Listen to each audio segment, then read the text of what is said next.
கொண்டக்கடலை, பச்சை பட்டாணி கூட 4 வகையான பயிரை சேர்த்து கறி குழம்பு டேஸ்ட்டுக்கு ஒரு குழம்பு செய்ய போகிறோம்.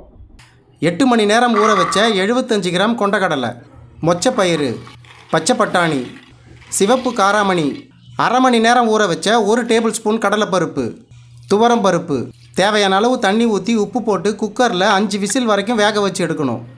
அரை மூடி தேங்காய், முந்திரி பருப்பு 10, பச்சை மிளகாய், இஞ்சி, பெருஞ்சீரகம் 1 ஸ்பூன், ஊற வச்ச கசகசா, தண்ணி ஊற்றி நைஸாக அரைக்கணும்.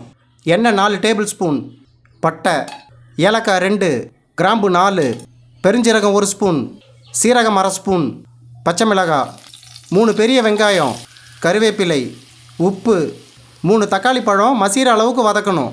மிளகாய்த்தூள் 1 ஸ்பூன், கரம் மசாலா அரை ஸ்பூன், மஞ்சள் தூள் 1/4 ஸ்பூன், வேக வச்சதை போட்டு 3 நிமிஷம் கொதிக்க வைக்கணும். அரைச்ச தேங்காய், தேவையான அளவு தண்ணி ஊற்றி 5 நிமிஷம் வேக வைக்கணும். கொத்தமல்லி தழையை போட்டு இறக்கி வச்சுக்கணும்.